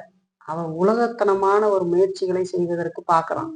வேதத்திற்கும் அதற்கும் பொருந்தியே வராது. இந்த வாரத்துல இருந்தா செய்வேன், 1ஆம் தேதியிலிருந்து செய்வேன், காலையில 6 மணிக்கு நான் எந்திரிச்சிருவேன் நாளையில இருந்து அப்படின்னு சொன்ன உடனே உங்க உடம்பு எந்திரிச்சு நிக்குமா? நிக்காது. காலையில ஆராதனைக்கே சரியா நம்ம இருந்து எல்லாம் செய்யணும்னா அதுக்கு பயிற்சி எடுத்திருக்க வேண்டும். சரிங்களா. காலையில 6 மணிக்கு அலாரம் வைக்கிறது வழக்கம். ஆனா எனக்கு 5:58க்கெல்லாம் தூக்கம் வந்துடும், கலைஞ்சிரும். சரிங்களா. அது கலைஞ்சிரும், நான் சும்மா படுத்து. அப்ப என்னன்னா அந்த நேரம் ஆரம்பத்துல அதை சரி பண்ணினதுக்கு பின்னாடி ஒரு காலகட்டத்துக்கு மேல அந்த தூக்கம் கரெக்டான நேரத்துக்கு நமக்கு என்ன ஆயிடுதுங்க, இல்லாமல் ஆயிடுது. அலாரமே தேவையில்லாம மாறிடுது. சரிங்களா. அதே மாதிரி அந்த சரியான நேரத்துக்கு தூங்குறதுக்கு பயிற்சி வைத்திருக்கிற பொழுது ஆரம்பத்துல கொஞ்சம் சிரமமா இருந்தாலும் அது தொடர்ந்து கொண்டுகிற பொழுது அந்த நேரம் வருகிற பொழுது சரியான தூக்கத்தை அது கொண்டு வந்துடும். சரிங்களா. அப்ப பயிற்சி வைக்கல அப்படின்னு சொன்னா அப்படியெல்லாம் நடக்கிறதற்கு வாய்ப்பு இல்லை அப்படின்னு சொல்றோம். அப்ப பாவத்தை தவிர்த்து கொள்வதற்கு நாம் பாவத்தை விட்டு விலகி ஓட வேண்டும். அப்படி விலகி ஓடுவது என்பது சாதாரணமாக தானாக நடக்கிற ஒரு விஷயம் அல்ல. நாம் ஆண்டவருடைய துணையோடு வேதத்துக்கு கீழ்ப்படிந்து நமக்கு கொடுத்த அந்த போர் ஆயுதங்களை சரியாக ஜபத்தோடு பயன்படுத்தி நாம் அதை செய்கிற பொழுதுதான் நாம் பாவத்திற்கு விலகி ஓட முடியும். கிறிஸ்துவ வாழ்க்கைக்கு தேவன் நம்மை பொறுப்பாளியாக்குகிறார். அதை உணர்ந்து நாம் செய்ய வேண்டியது அவசியம். சரி, இன்னொரு 2 காரியங்களை நம்ம பார்த்து முடியும். 5ஆவதா நம்ம பார்க்கறது என்னன்னா, பரிசுத்த ஆவியின் வழியில் நடத்தல் என்று சொல்லி பார்க்க. வேதம் நம்ம மாமிசத்தின் வழியில் நடக்காம ஆவியின் வழியில நடக்க வேண்டும் அப்படின்னு சொல்லி நமக்கு சொல்லுகிறத பார்க்கிறோம் இல்லைங்களா. நாம் ஆவியானவரால் வழிநடத்தப்பட வேண்டும், ஆவியானவருடைய வழியில் நாம் போக வேண்டும் என்று சொல்லி பார்க்கிறோம். ஆவியானவர் காட்டுகிற பாதையில நாம் போக வேண்டும். ஆவியின் வழியில் நடக்கிறது அப்படின்னு சொன்னா என்ன? பலர் ஆவியின் வழியில நடக்கிறது அப்படின்னு சொன்னா ஆவிய விசேஷமா அடைகிறது அப்படின்னு சொல்லி நினைச்சுக்கிறாங்க இல்லைங்களா. நம்ம ஆவியின் வழியில் நடக்கிறதுனா என்னது? ஆவியானவர் திடீரென்று நம் மேல் வருவார், உடனடியாக நாம் அப்படி நடப்போம். அதை நம்ம இப்ப பார்த்தோம் இல்லைங்களா. பெந்தகோஸ்தே கரிஸ்மேட்டிக் இயக்கங்கள்லாம் அப்படி போதிக்கிறது. ரட்சிக்கப்பட்டதுக்கு பின்பாக தனியாக ஒருக்காக ஆவியின் அபிஷேகத்துக்காக காத்திருக்க வேண்டும். எல்லாம் விசேஷத்த கூட்டங்கள் வைத்து அந்த நாள்ல நீங்க பெற்றுக்கொள் என்று சொல்லுகிறதும், திடீர்னு நான் இப்பொழுதுதான் ஆவியின் அபிஷேகத்தை பெற்றேன் அப்படின்னு சொல்றதும், அவர்களுடைய பேச்சு வழக்குகள் எல்லாம் நாம் பார்க்கிற பொழுது ஒருவரை ஒருவர் சந்தித்துக் கொள்ளுகிற பொழுது வேறு மனிதர்களை நீங்கள் ரட்சிக்கப்பட்டு விட்டீர்களா அப்படின்னு கேட்கறதும், அடுத்த கேள்வி ஆவியின் அபிஷேகத்தை பெற்றுக்கிட்டீங்களா அப்படின்னு கேட்கறதையும் நம்ம பார்க்க முடியும் இல்லைங்களா. இதுக்கெல்லாம் காரணம் என்ன? வேதத்தை சரியாக விளங்கவில்லை. வேதம் ஒவ்வொரு விசுவாசியும் ரட்சிப்பை அடைகிற போது ஆவியை அடைகிறான் என்று சொல்லி நமக்கு சொல்லுகிறது. ஆவியானவர் இல்லாம நம்மளால் ரட்சிக்கவே பட முடியாது இல்லைங்களா? ஆவியின் மூலமாகவும் வார்த்தையின் மூலமாகவும் தான் நமக்கு ரட்சிப்பு வருகிறது. கிறிஸ்து செய்து முடித்த காரியத்தை நம்மிலே கடத்துகிறவர் பரிசுத்த ஆவியானவர். அப்ப ஆவியானவர் ஒவ்வொரு கிறிஸ்துவர்களையும் தங்கி இருக்கிறார் என்று சொல்லி பார்க்கணும். அப்போ அவர் நம்மளே வந்து தங்குனது நமக்கு, அவர் நம்ம மேல வந்து தங்கறது தான், அவர் நம்மளே இருக்கிறது தான். அப்படி இருக்கிறதுனாலதான் நமக்கு கிறிஸ்துவின் மேல அன்பு இருக்கிறது. அவர் இல்லை அப்படின்னு சொன்னா நமக்கு கிறிஸ்துவின் மேல அன்பு வராது சரிங்களா? அப்ப தேவனை நாம் தொழுது கொள்ள வேண்டும், அவருடைய வார்த்தையின்படி நடக்க வேண்டும் அப்படின்ற வாஞ்சையெல்லாம் நமக்கு இருக்கிறதுக்கு காரணம் என்ன? பரிசுத்த ஆவியானவர் நம்ம இருப்பதால் தான். வந்து வந்து போகிறதா இருந்தா அப்படி இருக்காது. ஆவியை பெறாதவன் இதையெல்லாம் நினைச்சு பார்க்க மாட்டான் இல்லைங்களா? ஆண்டவரை நேசிக்கிறதோ ஆண்டவருக்காக வாழ்றதோ இருக்காது. அவனுடைய உள்ளத்துல என்ன இருக்குது? பாவம் மட்டும்தான் இருக்கும். அவன் பாவத்தின் வழியில மட்டும்தான் நடப்பான் என்று சொல்லி பார்க்க. இப்ப விசுவாசிகளாகி நமக்குள்ள இருக்கிற பரிசுத்த ஆவியானவர் நாம் தேவனின் வழியில் நடக்கிறதுக்கு நமக்கு உதவி செய்கிறார் என்று சொல்லி பார்க்க. நமக்கு உதவி செய்கிறார். அதை நம்ம எப்படி அறிஞ்சுக்கிறது? அவர் உதவி செய்கிறார் அப்படிங்கிறத நாம எப்படி அறிந்து கொள்ள முடியும்? ஒரு மனுஷன் கடவுளுடைய வார்த்தைக்கு தொடர்ந்து கீழ்ப்படிந்து அவரை மகிமைப்படுத்துகிற காரியங்களை தன்னுடைய வாழ்க்கையில அவன் செய்கிற பொழுது அவன் பரிசுத்த ஆவியினுடைய செயல்களை அவன் வாழ்க்கையில நம்ம பார்க்கிறோம். அவனை பரிசுத்த ஆவியானவர் வழி நடத்துகிறார், அவனிலே பரிசுத்த ஆவியின் செயல் நடக்கிறது அப்படிங்கிறத நம்ம அறிஞ்சுக்கிறோம் இல்லைங்களா? அதாவது ஒரு விசுவாசி தொடர்ந்து கர்த்தருடைய வார்த்தையின்படி அவரை மகிமைப்படுத்தி இந்த மகிமைப்படுத்துகிற காரியங்களை தன்னுடைய வாழ்க்கையில செய்கிற பொழுது அவன் ஆவியினுடைய வழிநடத்துதனால் நடக்கிறான் அப்படிங்கிறத நம்ம தெரிஞ்சுக்கிறோம் இல்லைங்களா? ஆவியானவருடைய செயல்களை அவன்ல பார்க்கிறோம். ஒரு மனுஷன் மாமிசத்தின் வழியில போகிற போது அவன்ல ஆவியின் செயல்பாடு இல்லாமல் இருக்கிறதை நாம் பார்க்கிறோம். அவன் வாழ்க்கையை பார்த்து ஆவியானவர் அவன்ல இருந்தாலும் அவன்ல அதை பார்க்க முடியாது. தன்னுடைய வேலையை அவர் நிறுத்தி கொள்ளுவார் என்று சொல்லி பார்க்க. வேதம் நமக்கு அதை தெளிவாக சொல்லுவது. ஆவியின் வழியில் நடக்கிறவர்களுக்கும் ஆவியின் வழியில் நடக்காத ரசிக்கப்படாதவர்களையும் குறித்து அது நமக்கு தெளிவாக சொல்லுகிறதை நாம் பார்க்க. உதாரணத்துக்கு ஒரு சில வசனத்தை வாசிக்கிறோம் பாருங்க. ரோமர் 8ஆம் அதிகாரம் 5ஆம் வசனம் பாருங்க. அன்றியும் மாமிசத்தின்படி நடக்கிறவர்கள் மாமிசத்துக்குரியவைகளை சிந்திக்கிறார்கள், ஆவியின்படி நடக்கிறவர்கள் ஆவிக்குரியவைகளை சிந்திக்கிறார்கள் என்று சொல்லி பார்க்க. 9ஆம் வசனம் சொல்லுகிறது, தேவனுடைய ஆவி உங்களில் வாசமாய் இருந்தால் நீங்கள் மாமிசத்துக்கு உட்பட்டவர்களாய் இராமல் ஆவிக்குட்பட்டவர்களாய் இருப்பீர்கள். கிறிஸ்துவின் ஆவி இல்லாதவன் அவருடையவன் அல்ல என்று சொல்லி சொல்லுகிறது பாருங்க. அதே மாதிரி 13ஆம் வசனம் சொல்லும் போது, மாமிசத்தின்படி பிழைத்தால் சாவீர்கள், ஆவியினாலே சரீரத்தின் செய்கைகளை அழித்தால் பிழைப்பீர்கள் என்று சொல்லி சொல்றதையும் நம்ம பார்க்கணும். இந்த வசன பகுதியெல்லாம் நமக்கு காட்டுது, மாமிசத்தின்படி நடக்கிறவர்கள் மாமிசத்துக்குரியவைகளை சிந்திக்கிறார்கள். அதுதான் நம்ம அறிஞ்சுக்கிறது இல்லைங்களா? நம்ம சிந்தனை எப்படி இருக்குது? ஆவியின்படி நடக்கிறவர்கள் ஆவியின்படி சிந்திக்கிறார். தேவனுடைய ஆவி உங்களுள்ள வாசமா இருந்தா நீங்கள் மாமிசத்துக்குட்பட்டவர்களா இராமல் ஆவிக்குட்பட்டவர்களா இருப்பீர்கள் என்று சொல்லி சொல்றார். கிறிஸ்துவின் ஆவி இல்லாதவன் அவருடையவன் அல்ல, அவன் ரட்சிக்கவே படாதவன் இல்லைங்களா? ஆவியானவர் இல்லைன்னா என்ன? இல்லை. பாருங்க, ஆவியின் வழியில நடக்கிறது அப்படிங்கிறது விசுவாசி ஆகி நமக்குள் இருக்கிற ஆவியை நாம் மறுபடியும் பெற முயற்சி செய்கிறது இல்லை. ரட்சிக்கப்படுகிற பொழுது ஆவியானவர் நம்மள இருக்கிறார், அதை மறுபடியும் ஒரு முறை வருவார் அப்படின்னு நம்ம நினைக்க கூடாது. இந்த விதமான போதனைகள் இருக்குது இல்லைங்களா? இப்ப இன்னொரு புறத்துல பார்த்தா நம்ம பரிசுத்த வாழ்க்கை வாழ்வதற்கு எந்த நடவடிக்கையும் எடுக்காம ஆவியினுடைய அந்த காரியத்துக்காக நம்ம காத்திருக்க வேண்டும் அப்படின்னு நினைக்கிறது தப்பு இல்லைங்களா? இதெல்லாம் தவறான முறைகள். நாம் நடவடிக்கைகளை எடுக்கணும், ஆவியின் துணையை நாடும்.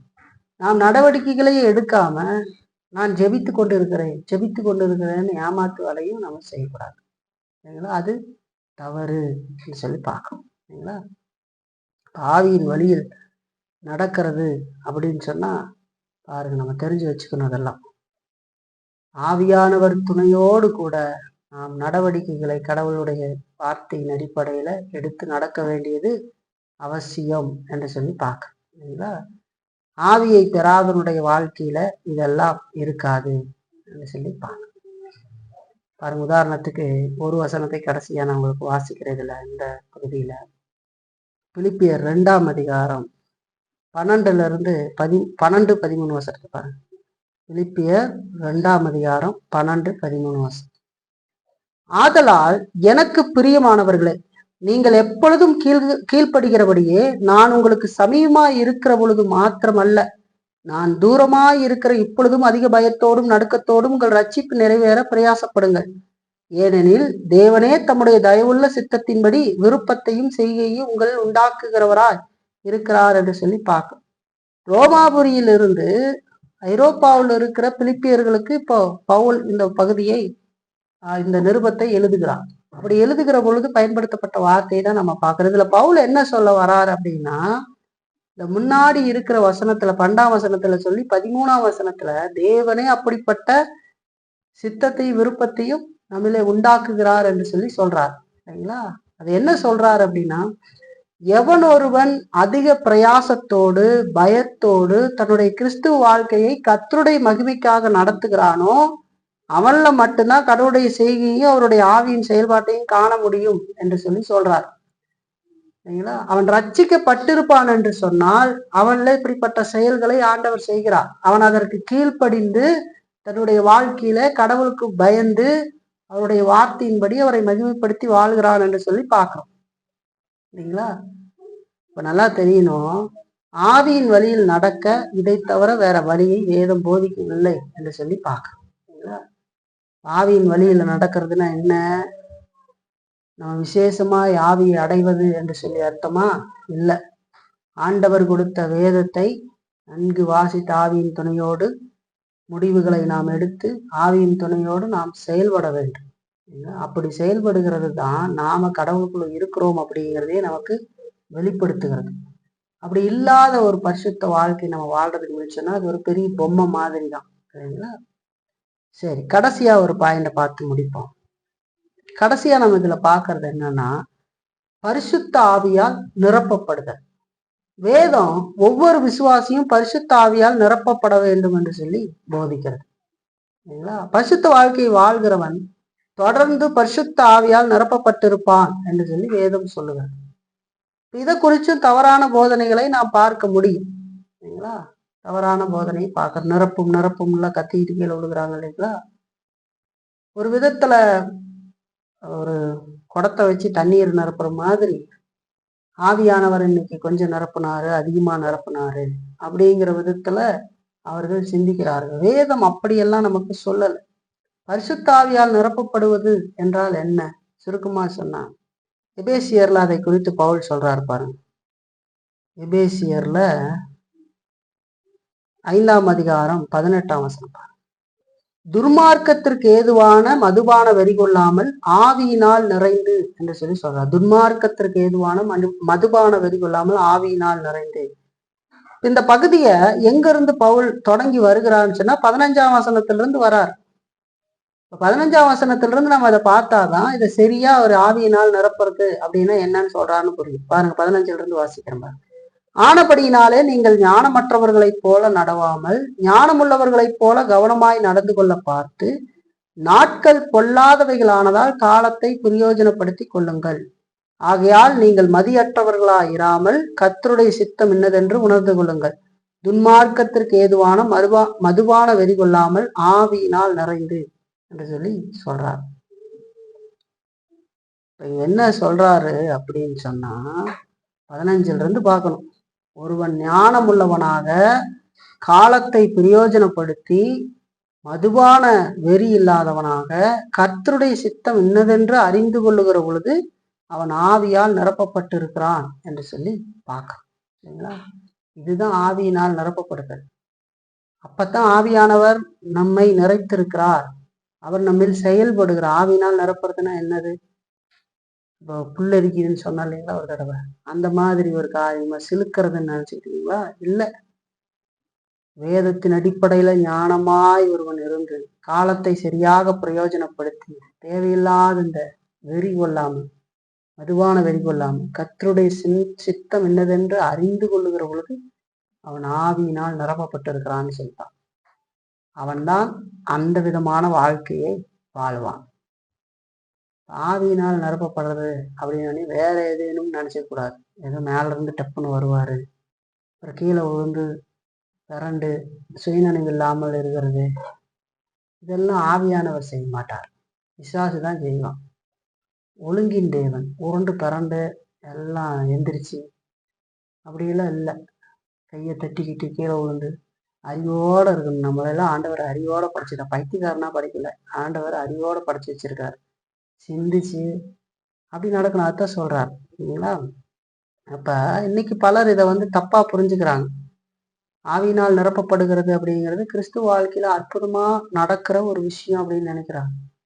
திடீர்னு ஒரு கூட்டம் வச்சு ஆவியானவர் வருவார், நிரப்பி விடுவார் அப்படின்னு வேதத்தை தவறாக புரிந்து கொண்டதுனால அப்படி அவர்கள் செய்யறாங்க. அதோடு விசுவாசத்தோடும் பரிசுத்தத்தோடும், அதாவது இவங்க என்ன நினைக்கிறாங்கன்னா, ஒருவருடைய விசுவாசத்தோடும் பரிசுத்தத்தோடும் தொடர்பு அற்றதாகவே இந்த ஆவியினால் நிரப்பப்படுகிறதை அவர்கள் கருதுகிறார்கள். சரிங்களா? விசுவாசத்துக்கு பரிசுத்தத்துக்கும் சம்பந்தமே இல்லாம ஆவியினால் நிரப்பப்படுறதா நினைக்கிறாங்க. ஆவியானவர்னால் நிரப்புறதுக்கு அடையாளம் என்ன? நல்லா கையை தட்டுறது, இல்லைன்னா நம்மளை யாருக்கும் தெரியக்கூடாது, நம்ம கீழே விழுகணும், அல்லது ஏதாவது ஒரு பாஷையில வளரணும் அப்படின்னு நினைக்கிறாங்க. இல்லை, அது விசுவாசத்தோடும் பரிசுத்த வாழ்க்கையோடும் சம்பந்தப்பட்டது. ஆவியானவர் நாம் பரிசுத்த வாழ்க்கையில முன்னேறும்படிக்காக கொடுக்கப்பட்டிருக்கிறார். நாம் தொடர்ந்து இந்த உலகத்துல பாவத்தை அழித்தொழித்து வாழுவதற்காக நமக்கு உதவும்படியாக தேற்றரவாக நமக்கு கொடுத்திருக்கிறார். அவர் சுயமாய் ஒன்றையும் பேசாமல் வேதத்துல சொல்லப்பட்ட கிறிஸ்துவை எடுத்து காட்டி அவர் மேல் நாம் அதிக விசுவாசம் கொண்டு தொடர்ந்து முன்னேறும்படியாக நம்மை ஊக்குவித்து நடத்துகிறார் இல்லைங்களா. அது நம்மள நடக்கிற பொழுது நாம் ஆவியின் செயல்பாட்டை காண்கிறோம். நான் ஆவியால் நிரப்பப்படுகிறேன் அப்படிங்கிறத உணர்றேன். வேதத்துக்கு கட்டுப்பட்டு நடக்கணும், அந்த விதமான வாழ்க்கையை வாழ்ந்து முன்னேறணும்னு நம்மள தோன்றுகிற பொழுது நான் ஆவியினால் நிரப்பப்பட்டு நடத்தப்படுகிறேன். ஆவியினால் நிரப்பப்படுறதுங்கிறது இதுதான். தண்ணீர் குடத்துல தண்ணி நிரம்புற மாதிரி நிரம்புறது இல்லை. ஏதோ அசாதாரணமான ஒரு காரியம் நடக்கும் என்று அல்ல, வித்து பிடித்தது போல எதேனும் நடக்கும் என்று சொல்லி அல்ல. சுயநினைவோடு அறிவோடு அந்த தேவனை பார்த்து அவர் கொடுத்த காரியங்களை சிந்தித்து நாம் நடக்க வேண்டும். அப்பதான் நம்ம ஆவியில நிரப்பப்படுறோன்றது. கிறுக்கு நாட்டை இருக்கிறவன் ஆவியில நிரப்பப்படுறவன்ல, கிறுக்கு மாதிரி சுத்திக்கிட்டு நல்ல பேச்சு பேச தெரியாம, அறிவோட எதையும் சிந்திக்க தெரியாம, வேதத்துக்கு கட்டுப்பட்டு நடக்க தெரியாம, சும்மா எதா இருந்தாலும் எங்கூட ஆண்டவர் இருக்கிறாரு ஆண்டவர் இருக்கிறாருன்னு இப்படியெல்லாம் பேசிக்கிட்டு இருக்கிறவனுக்கு பேர் கிறுக்குன்னு தான் சொல்லணும். வேதத்துக்கு கட்டுப்பட்டவன் அல்ல, இல்லைங்களா. அதோடு மற்றவர்கள்ல இருந்து தன்னை வேறுபிடிச்சு காட்டுற மாதிரி நினைச்சுக்கிட்டு என்னோட ஆவியானவர் அதிகமா நிரப்பிக்கிட்டு இருக்கிறாரு, இவர் 1 மணி நேரம் அந்நிய பாஷை முட்டிக்காலே இருந்து பேசுவார் அப்படின்னு தப்பு செய்யறாங்க இல்லைங்களா. ஒவ்வொரு விசுவாசியிலையும் பரிசுத்த ஆவியானவர் தங்கி இருக்கிறார் இல்லைங்களா. ஒவ்வொரு விசுவாசியும் இயேசு கிறிஸ்து விசுவாசத்தை ரட்சிக்கப்படுற ஒவ்வொருளையும் ஆவியானவர் தங்கி இருக்கிறார். அவர் வந்து போகிறவர் அல்ல. ஒரு முறை வந்தால் நம்மை நித்தியத்துல சேர்க்கிற வரைக்கும் அவர் நம்மள இருக்கிறார். சில நேரம் நாம் அவருக்கு விரோதமாக காரியங்களை செய்கிற பொழுது அவர் தன்னுடைய செயல்பாடுகளை நிறுத்தி கொள்கிறாரே தவிர அவர் நம்மளிலிருந்து போகிறது இல்லை. அப்படி செயல்பாடுகளை நிறுத்தி கொள்வதனுடைய காரணம் என்ன? விசுவாசி அவன் வேதனை அடைவான், தான் செய்த தவறுகளுக்காக வருந்துவான். ஆவி இல்லையே அப்படிங்கிறது போல அவனுக்கு ஒரு உணர்வு இருக்கும். அவன் கதறுகிற பொழுது அவனுக்கு மறுபடியும் உதவி செய்து அவனை நேர்த்தியான பாதையில நடத்துவார். சரிங்களா? அதுதான் நடக்கும். அப்போ கிறிஸ்துவனுடைய பரிசுத்த வாழ்க்கையின் ஒரு அங்கம்தான் அவன் ஆவியால் தொடர்ந்து நிரப்பப்படுகிறது என்று சொல்லி பார்க்கணும். சரிங்களா? இது எல்லா விசுவாசியும் தங்கள் வாழ்க்கையில தொடர்ந்து அனுபவிக்கிற ஒரு அனுபவம், ஒரு சிலருக்கு மட்டும் கொடுக்கப்படுகிற அனுபவம் அல்ல. அதுதான் நீங்க பரிசுத்தாவின் அபிஷேகம் பெற்றுட்டீங்களா அப்படின்னு சொல்லுகிற பொழுது என்னன்னா, நான் பெற்றுக்கொண்டே நீ பெறவில்லை அப்படின்னு சொல்றாங்க. வேதத்துக்கு முழுக்க அது தவறான போதனை. அப்படி இல்லை, ஒருத்தன் பெற்று ஒருத்தன் பெறாமல அது ஆவியே ஒருத்தன் தெரியல, கிறிஸ்துவின் ஆவி இல்லாதவன் அவனுடைய நல்லன்னு வேதம் சொல்லுது இல்லைங்களா. அப்ப அது தவறான போதனைன்னு பார்க்கணும். 6 பாயிண்ட் நம்ம பார்த்துருக்கோம். இல்லைங்களா? பரிசுத்த வாழ்க்கை வாழ்வதற்கான 6 காரியங்களை நாம் சிந்தித்து பார்த்திருக்கோம் இல்லைங்களா? பரிசுத்த வாழ்க்கை வாழ வேண்டியதனுடைய அவசியத்தை பார்த்தோம். ஒரு ஒரு மெய் விசுவாசி பாவம் செய்வானா மாட்டானா என்று சொல்லி நாம் பார்த்தோம். பரிசுத்த வாழ்க்கை குறித்ததான தவறான எண்ணத்தை குறித்து பார்த்தோம், எந்த அளவுக்கு இன்னைக்கு இருக்குதுன்னு. அதோடு பாவத்தை நாம் எப்படி தவிர்த்து கொள்வது என்று சொல்லி பார்த்தோம். 5வது பரிசுத்தாவியின் வழியில் நடக்கிறது என்றால் என்னன்னு சொல்லி பார்த்தோம். 6வதா நம்ம பரிசுத்தாவியில் நிரப்பப்படுதல் என்றால் என்ன என்று சொல்லி பார்த்திருக்கோம். இப்போ இதுல இருந்து நம்ம எதை தெரிந்து கொள்றோம் அப்படின்னு சொன்னா, நாம பரிசுத்த வாழ்க்கையை பரிசுத்த ஆவியின் துணையோடு அதிக பயத்தோடு நடுக்கத்தோடு நம்முடைய ரட்சிப்பு நிறைவேறும்படி பிரயாசத்தோடு வாழ வேண்டும் என்று சொல்லி பார்க்கிறோம். பரிசுத்த வாழ்க்கையை நாம் தவிர்க்க முடியாது. தவிர்த்துக்கிட்டு நான் கிறிஸ்துவன் என்று சொல்ல முடியாது. நல்லா தெரிஞ்சுக்கணும். பாவ இச்சைகளை நாம் ஒவ்வொரு நாள் அடக்கி ஆவியின் கனிகளை நாம் நம்மில் வளர்த்து வர வேண்டியது அவசியம். பரிசுத்த ஆவியினுடைய துணையோடு நீதியின் கனிகள் நம்மளே வளர வேண்டும் இல்லைங்களா? சுய வெறுப்பை நாம் கடைபிடிக்க வேண்டும் என்று சொல்லி பார்க்குறோம். சுயத்தை வெறுக்கணும், மாமிசத்துக்குரிய காரியத்தை நாம வெறுக்கணும். அதோடு கிருபையின் சாதனங்களை நாம் தவறாம பயன்படுத்தி தேவனுடைய அன்பில ஒரு நாள் மகிழ வேண்டும். அதெல்லாம் பயன்படுத்தலைன்னா நம்ம வாழ முடியாது இல்லைங்களா? அதோடு கடவுளுக்கு முன்னாடி நம்முடைய பாவங்களை நம்ம அறிக்கையிட்டு மனம் திரும்புதலை நம்முடைய ஒவ்வொரு நாளும் கடமையாக கொள்ள வேண்டும். ஒரு நாள் நம்ம மனம் திரும்ப வேண்டியது அவசியம் இல்லைங்களா? நல்லா தெரிஞ்சுக்கணும், பாவத்தை பற்றி ஒரு அக்கறை இல்லாத வாழ்க்கைக்கும் கிறிஸ்துவ வாழ்க்கைக்கும் எந்த தொடர்பும் இல்லை அப்படின்னு பார்க்க. இதெல்லாம் நம்ம பயன்படுத்தி நம்முடைய வாழ்க்கையில ஒரு உயிருள்ள பரிசுத்த வாழ்க்கையை வாழ வேண்டும். பரிசுத்த மாதிரி பொம்மை மாதிரி இருக்கக்கூடாது. நாம் வாழ்ற அந்த பரிசுத்த வாழ்க்கை மற்றவர்களுக்கு பிரயோஜனமா, முதல்ல நாம் நமக்குள் பிரயோஜனம் அடையணும், 2வது மற்றவர்களும் பிரயோஜனம் அடையணும். இல்லைன்னா நம்மளிருந்து எந்த காரியத்தையும் யாரும் காண மாட்டாங்க, நாமும் எதையும் பெற்றுக்கொள்ள மாட்டோம். அவை அதெல்லாம் நினைத்து பார்ப்போம். நாம் ஒரு பொம்மையான மனிதர்களைப் போல பரிசுத்த வாழ்க்கையின் வேஷத்தை தரித்தவர்களாக இல்லாம பரிசுத்த வாழ்க்கை வாழ்கிறவர்களாக நாம் இருக்க வேண்டியது அவசியம். அப்படிப்பட்ட வாழ்க்கை நம்ம வாழ்றதுக்கு ஆண்டவர் நமக்கு இந்த வார்த்தையின் மூலமா உதவி இருக்கிறார். தொடர்ந்து நம்ம அப்படி நடக்கும்படியும் ஆண்டவர் நமக்கு உதவி செய்வார் இல்லைங்களா?